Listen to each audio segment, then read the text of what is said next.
Hello दोस्तों, स्वागत है आप सभी का एग्ज़ाम क्रैकर्स में। दोस्तों, हम लोग अध्ययन कर रहे हैं प्राचीन भारत के इतिहास का और हमारा टॉपिक चल रहा है मौर्योत्तर काल, जिसमें कि हमने 2 वीडियो कंप्लीट कर लिए हैं और उसमें हमने पढ़े हैं मौर्योत्तर काल का इतिहास जानने के स्रोत और मौर्योत्तर काल में भारतीय राजवंश, जिसमें हमने शुंग वंश का इतिहास पढ़ा है, कांड वंश, सातवाहन वंश, कलिंग का चेदी वंश, वाकाटक वंश और आभीर वंश के बारे में पढ़ लिया है। और आज की वीडियो में हम लोग पढ़ेंगे मौर्योत्तर काल में विदेशी आक्रमण या फिर जो भी विदेशी राजवंश हुए हैं, चाहे वो हिंद यवन हो, शक आक्रमण हो, पार्थियाई पहलो हो या कुषाण हो, इन सब के बारे में आज के वीडियो में पढ़ने वाले हैं। और आप किसी भी एग्ज़ाम की तैयारी कर रहे हो, यहाँ से क्वेश्चन पूछे ही जाते हैं, आपके लिए मोस्ट इंपॉर्टेंट टॉपिक हो जाएगा, तो वीडियो को एंड तक ज़रूर देखें। चलिए वीडियो की शुरुआत करते हैं। सबसे पहले हम ये जानते हैं कि मौर्योत्तर काल में जो विदेशी आक्रमण हुए हैं, कौन कौन से विदेशी आक्रमण हुए हैं। तो मौर्य काल के बाद प्राचीन भारत में विदेशी आक्रमण हुए और सर्वप्रथम इंडो ग्रीक यानी हिंद यवन, फिर शक, पार्थियाई और अंत में कुषाणों ने आक्रमण किया है। तो इन विदेशियों ने आक्रमण करके भारत के एक बड़े क्षेत्र पर कब्जा कर लिया। और क्वेश्चन आपसे पूछा जाएगा कि प्राचीन भारत में भारत के ऊपर सर्वप्रथम किसने आक्रमण किया, तो वो इंडो ग्रीक शासक थे। तो सबसे पहले हम लोग हिंद यवन यानी इंडो ग्रीक शासन के बारे में पढ़ते हैं। तो मौर्योत्तर काल में हिंद यवन शासक, जो कि बैक्ट्रिया अफगानिस्तान क्षेत्र के थे, हिंद यवनों ने भारत पर आक्रमण किया। बैक्ट्रिया या पार्थिया सेल्यूकस के साम्राज्य के भाग थे। सेल्यूकस कौन था? तो अलेक्जेंडर या सिकंदर जिसे कहते हैं, उसका उत्तराधिकारी था सेल्यूकस। और जो ये क्षेत्र है बैक्ट्रिया और पार्थिया वाला, ये सेल्यूकस के साम्राज्य के हिस्सा थे, साम्राज्य का भाग थे। और भारत पर पहला यवन आक्रांता कौन था? तो वो था डेमेट्रियस। भारत पर पहला यवन आक्रांता था डेमेट्रियस। और इसी समय बैक्ट्रिया में विद्रोह हो जाता है और यह विद्रोही यूकेट्राइडस था। यानी पहला आक्रमण जो कर रहा है भारत पर वो है डेमेट्रियस। इसके बाद फिर बैक्ट्रिया पर एक विद्रोह हो जाता है और विद्रोह करने वाले का नाम है यूकेट्राइडस। और इस प्रकार से यूकेट्राइडस को मध्य एशिया के दूसरे शासकों ने पराजित कर दिया, तो ये भी भागकर भारत की ओर आया। और ये दोनों ही शासक हैं, इन दोनों ने भारत पर आक्रमण किया और अपने ही नाम से राजवंश की स्थापना की। तो दोनों शाखाएं आपके समझ में आ गई कि इस बैक्ट्रिया से 2 शाखाएं भारत आई हैं। कौन कौन सी? एक तो वो जिसने पहले भारत पर आक्रमण किया, जिसका नाम है डेमेट्रियस, और दूसरा है जो कि विद्रोही है वहाँ का यूकेट्राइडस, जिसको वहाँ मध्य एशिया के शासकों ने पराजित कर दिया, तो वो भी भारत की ओर आया और उसने भी भारत पर आक्रमण किया, जिसका नाम है यूकेट्राइडस। तो मध्य एशिया से 2 शाखाएं आ रही हैं हिंद यवन की, 2 शाखाएं भारत आई।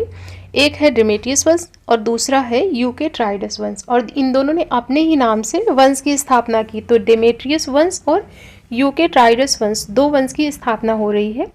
अब डेमेट्रियस वंश के जो संस्थापक हैं वो कौन है? तो वो डेमेट्रियस ही है। और राजधानी इसने क्या बनाई है? तो सियालकोट या साकल। राजधानी इसने अपनी बनाई है सियालकोट, या इसे साकल भी कहते हैं। और यूकेट्राइडस वंश, इसका संस्थापक यूकेट्राइडस ही है और इसने अपनी राजधानी बनाई तक्षशिला को। तो पहले हम लोग देखते हैं डेमेट्रियस वंश के बारे में। डेमेट्रियस वंश, यह वंश का संस्थापक है जिसका नाम है डेमेट्रियस प्रथम, और इसके नाम पर ही इस वंश का नाम डेमेट्रियस वंश पड़ता है। और इस वंश की राजधानी साकल या सियालकोट थी और इसका विस्तार झेलम नदी से लेकर के यमुना नदी तक था। जो झेलम नदी है वहाँ से यमुना नदी तक के क्षेत्र तक इसका विस्तार था। इसकी उत्तरी सीमा की बात करें तो झेलम नदी थी और दक्षिणी सीमा इसकी यमुना नदी बनाती थी। और यही उत्तर भारत में इसकी राजधानी है जिसका नाम है सियालकोट। और इस वंश का जो सबसे प्रतापी शासक हुआ वो है मिनांडर। सबसे प्रतापी शासक इस वंश का है मिनांडर। तो हम लोग मिनांडर के बारे में देखते हैं। इसका नाम मिलिंद भी मिलता है, तो मिनांडर या फिर मिलिंद, इसके बारे में पढ़ते हैं। इसका जन्म स्थान क्या है? कालसी ग्राम सिकंदरिया, काबुल में इसका जन्म हुआ। उपाधि इसने ली थी सोटर या पुण्येंद्र की। उपाधि क्या है इसकी? सोटर या पुण्येंद्र।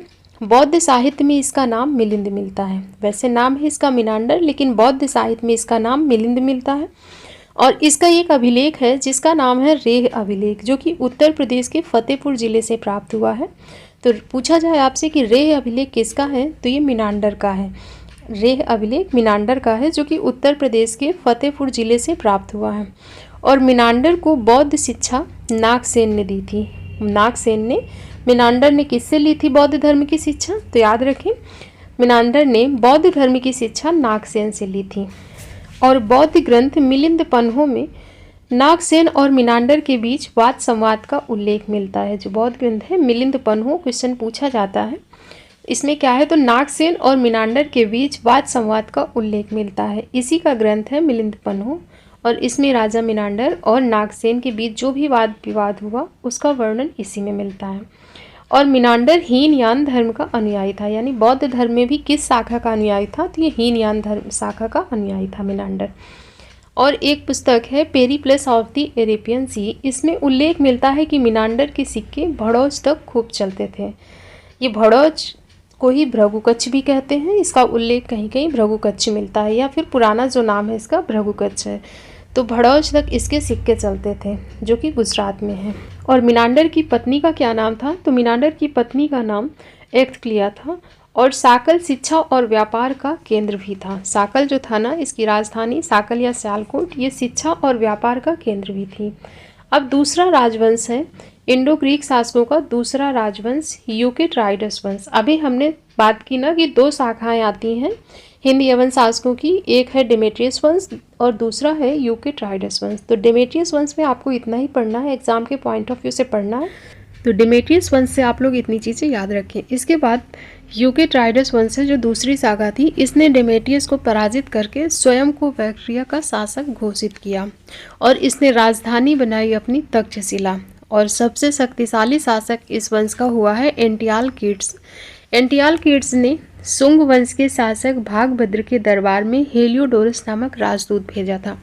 तो क्वेश्चन पूछा जाता है आपसे कि हेलियोडोरस नामक राजदूत किसके दरबार में आया था, तो वो है भागभद्र के दरबार में आया था।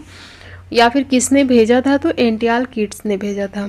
और यह विदिशा दरबार में, हेलियोडोरस विदिशा दरबार में उपस्थित हुआ और वहाँ वासुदेव की पूजा भी की इसने और गरुण स्तंभ की स्थापना की। ये मोस्ट इम्पॉर्टेंट है कि गरुण स्तंभ की स्थापना विदिशा में किसने की थी, तो हेलियोडोरस ने की थी और ये भागभद्र के दरबार में आया था।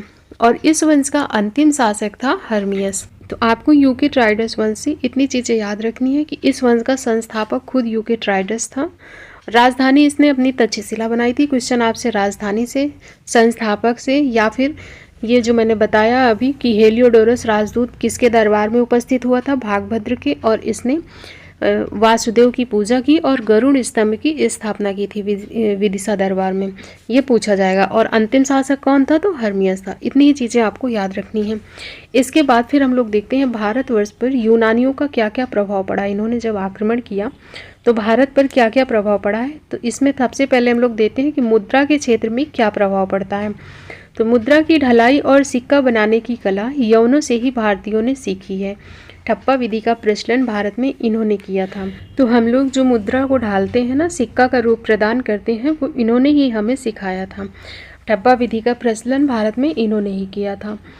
और सर्वप्रथम सोने के लेख युक्त सिक्के चलाए हिंद यवन शासकों ने, जिस पर एक तरफ राजा और दूसरी तरफ देवता की आकृति होती थी, यानी दो भाषा में सिक्के चलाए। तो द्विभाषी सिक्का चलाने का श्रेय किसे जाता है सर्वप्रथम, तो वो हिंद यूनानी शासकों को जाता है।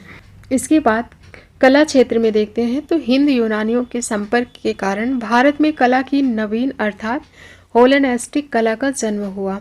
होलेनिस्टिक कला का जन्म कला क्षेत्र में इन्हीं के समय हुआ, लेकिन इसका विस्तार कुषाणों ने किया था।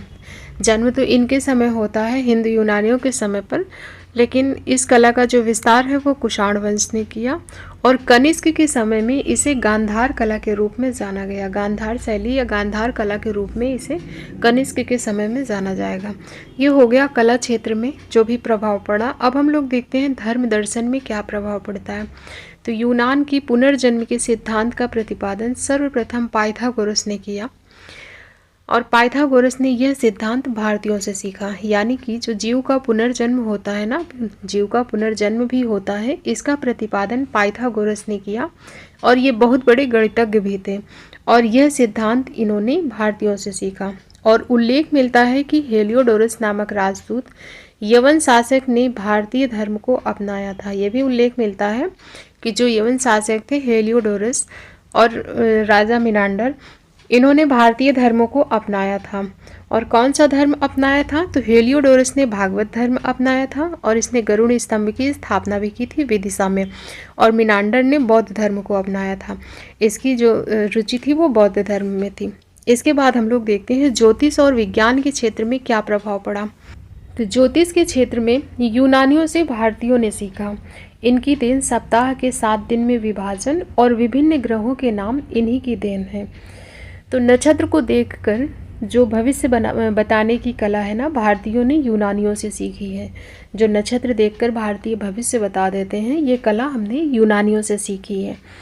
और गार्गी संहिता में उल्लेख है कि भारत यूनानियों का ऋणी रहेगा ज्योतिष के क्षेत्र में। गार्गी संहिता में क्या उल्लेख मिलता है कि भारत यूनानियों का ऋणी रहेगा ज्योतिष के क्षेत्र में। और गार्गी संहिता क्या है? तो गार्गी संहिता ज्योतिष से संबंधित एक पुस्तक है। और वराह मिहिर ने लिखा है कि यद्यपि यूनानी म्लेच्छ हैं, लेकिन ये विद्वान भी हैं और पूजनीय भी हैं। म्लेच्छ यानी कि निम्न वर्ग में आते हैं। और इन्होंने एक तरफ आलोचना भी की है और एक तरफ उनको महान भी बताया। किसने? वराह मिहिर ने। इसके बाद चिकित्सा में क्या प्रभाव पड़ा? तो चिकित्सा में बड़ा योगदान रहा इनका। यूनानी चिकित्सक हैं हिप्पोक्रेटिस और भारतीय चिकित्सक हैं चरक। दोनों में काफ़ी समानताएं हैं। जो यूनानी चिकित्सक हैं जिनका नाम है हिप्पोक्रेटिस और भारतीय चिकित्सक हैं चरक, जिनकी पुस्तक है चरक संहिता। तो दोनों आयुर्वेद के क्षेत्र में दोनों की जो पुस्तक है ना, उसमें काफ़ी समानताएं मिलती हैं। इसके बाद फिर देखते हैं पर्दा प्रथा पर क्या प्रभाव पड़ता है। तो संस्कृत नाटकों में पटाक्षेप के लिए यवनिका शब्द का प्रयोग सबसे पहले मिला। और भारतीय समाज में पर्दा प्रथा का आरंभ यहीं से माना जाता है। जैसे कोई नाटक है, रंगमंच है, और मंच पर जो कलाकार अपने अभिनय का प्रदर्शन करता है और उसके बीच में एक पर्दा होता है, तो उसे यूनानी ग्रंथों में पटाक्षेप कहा गया है। उस पर्दे को यूनानी ग्रंथों में पटाक्षेप कहा गया है। और यहीं से भारत में पर्दा प्रथा का जन्म माना जाता है। और इसके लिए जो शब्द का प्रयोग किया गया है, जिस शब्द का प्रयोग किया गया है वो है यवनिका। इसे यवनिका कहा गया है। पर्दा प्रथा को क्या कहा गया है? यवनिका कहा गया है। और इसी के अंतर्गत हमने हिंद यवन आक्रमण को कंप्लीट कर लिया है। भारत पर जो विदेशी आक्रमण हुए हैं ना, उसमें से जो पहला है हिंद यवन, उसके बारे में हमने पढ़ लिया है। और हिंद यवन का भारत के क्षेत्र में क्या क्या प्रभाव पड़ता है इनके आक्रमण से, वो भी हमने पढ़ लिया है। नेक्स्ट वीडियो में हम शक आक्रमण, पहलव आक्रमण और कुषाण वंश के बारे में पढ़ेंगे। आज के लिए इतना ही। वीडियो आपको कैसा लगा कमेंट करके ज़रूर बताएं। वीडियो पसंद आया तो वीडियो को लाइक कीजिए, चैनल को सब्सक्राइब कर लें। मिलते हैं नेक्स्ट वीडियो में। Thank you.